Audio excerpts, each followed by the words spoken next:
En août 2017, je lance mon entreprise de coaching sportif haut de gamme. Je prends à ce moment beaucoup de risques avec un prêt de 80 000 €. Je me forme, je me fais accompagner et 15 mois plus tard, grâce aux bénéfices et au concept que j'ai monté, on me propose des offres de rachat, dont une qui retient mon attention. Un de mes salariés, associé avec un de mes clients, me propose de reprendre le projet. À ce moment-là, je décide d'accepter l'offre et de vendre ma boîte. Parce que dans le chemin qui m'a amené à construire ce projet, je me rends compte que mes envies ont switché. J'avais envie de passer à coacher sur le corps humain, à coacher finalement sur le business. Et parfois, il faut repartir d'une feuille blanche. Dans cette vidéo, je vais te raconter les leçons que j'ai tirées de cette expérience et ce que toi, tu peux en apprendre aussi.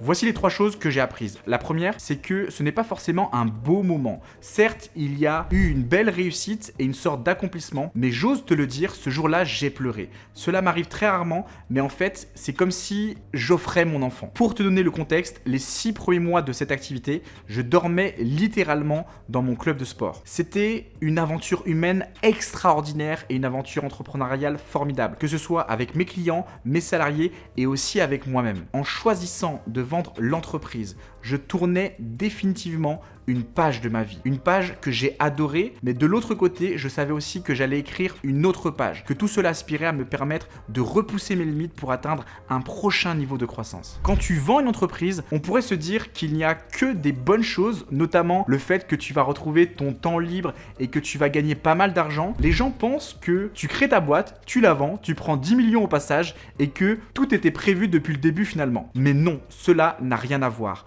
En réalité, tu vis une harmonie entre plaisir et souffrance. Des fois, tu es heureux, des fois, c'est difficile. Tu dis adieu à une version de toi-même pour en créer une nouvelle. Je n'étais pas dans l'euphorie. J'ai même eu une première phase qui ressemblait à un deuil, une sorte d'abandon, de tristesse. Je savais que c'était le bon choix, mais j'étais triste à l'idée de quitter mes clients. Vers le nouvel an, mes clients et mon équipe m'ont organisé une soirée surprise. Cela m'a beaucoup touché, mais cela a aussi été un moment difficile parce que c'est à ce moment-là que j'ai annoncé que je quittais le navire. Je vais t'en parler un petit peu plus tard dans cette vidéo. La deuxième chose que j'ai apprise, c'est comme si tu vivais dans une bulle qui éclate. Tout d'un coup, il y a un espace de vide qui se crée. Je me suis posé la question pendant des jours, qu'est-ce que je vais faire? J'étais plein de doutes. Si aujourd'hui mon entreprise de business coaching est florissante, à ce moment-là, je n'avais encore aucune idée de ce que j'allais faire exactement derrière. J'étais loin de me douter que l'année suivante, j'organiserais un voyage de 4 mois, puis un live show et que j'obtiendrais mon premier million d'euros de chiffre d'affaires à la fin d'année 2019. C'était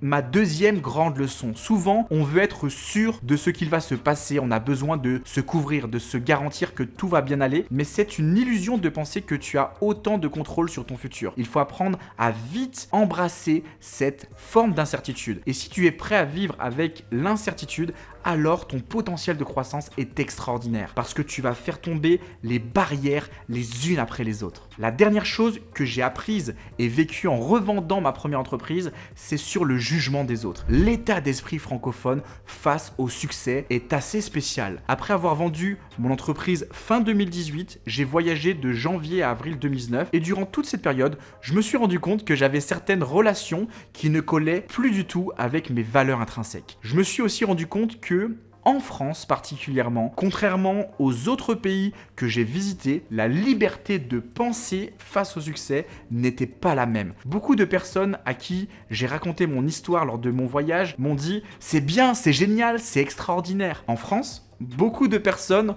ont soit essayé de détruire mes décisions, soit ont essayé de s'approprier mon succès. Quand j'ai annoncé que je vendais mon club, j'ai eu le droit à beaucoup de remarques du genre « tu n'as pas pensé aux adhérents, aux salariés, à tes clients, tu n'as pas pensé à nous ». J'ai même reçu des mails qui étaient difficiles à lire. En France, on a souvent tendance à vite juger, à avoir des préjugés. C'est quelque chose que j'ai vécu de plein fouet et qui m'a un peu blessé sur le coup. Chaque personne a sa perception des choses.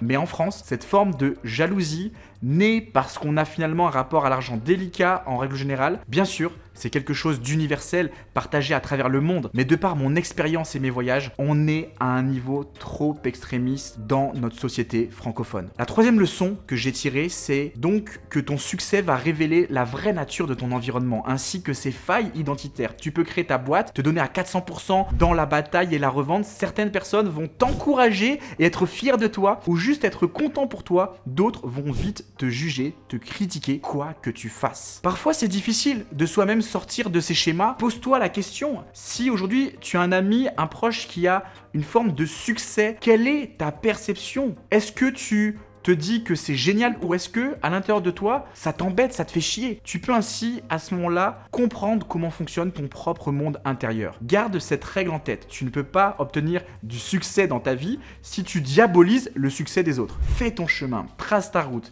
et développe ta perception des choses. Si tu veux y arriver, tu dois t'aimer toi-même et ne surtout pas vouloir du succès pour obtenir l'amour d'autrui et la validation des autres. Si aujourd'hui tu as besoin de clarté sur ton état d'être, sur ton rapport au succès, alors je t'invite à réserver un appel de 15 minutes avec Alexis, notre Master Coach.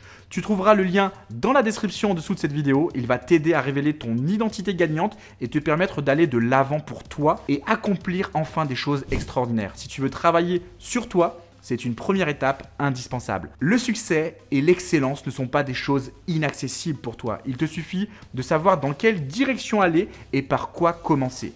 Profite donc de l'expérience de ceux qui ont fait ce chemin avant toi. Tu vas gagner un temps précieux.